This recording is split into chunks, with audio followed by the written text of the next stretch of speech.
What's up everybody, Noah from Stage 3 Motorsports here, and today we're going to be talking about whether or not you need an aftermarket track bar bracket on your Super Duty and if it even makes any difference. Now, the short and simple answer to this is yes. If you have any sort of lift or leveling kit on your Super Duty, you will almost certainly want an aftermarket track bar bracket on there to help get the geometry lined up correctly on your truck and make sure that it's not tracking weird.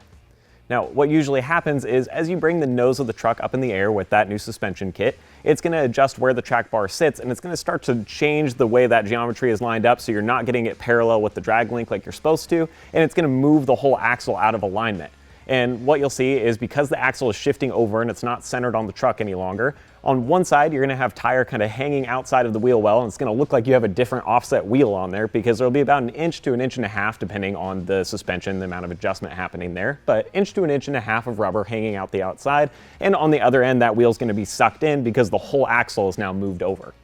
So all an aftermarket track bar bracket is going to do is replace your factory bracket to change where the track bar actually mounts to the frame of the vehicle. And usually this is simply by just lowering that mount or offsetting it slightly to give it that proper correction to bring the axle back to center where it's supposed to line up on the truck. It is worth noting that there's another option. If you don't want to run a track bar bracket, you can always do an adjustable aftermarket track bar that's going to allow you to change the length of that bar. Now, the goal that this is trying to accomplish is exactly the same. You're just trying to pull that axle back to center so that your truck lines up the way it's supposed to. So with all that being said, I hope this was helpful for you guys and maybe gives you a little bit more information now before you go into lifting and leveling your Super Duty. And if you guys are interested, we will have a few links down below that'll shoot you over to our website if you want to check out an aftermarket bracket there.